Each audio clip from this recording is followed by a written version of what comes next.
भोलि दुई किनार भएर क्यारे बाँचु चोटै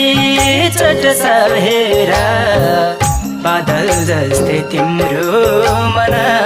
चारैतिर उड्छ एउटा मन जात तातै डुलाएर नहिना यस्तै व्यवहार गर्दै गए हाम्रो माया छुट्छ दुई किनार भएर क्यारे बाँचु चोटै चोट सहेर बादल जस्तै तिम्रो मन चारैतिर उड्छ एउटा मन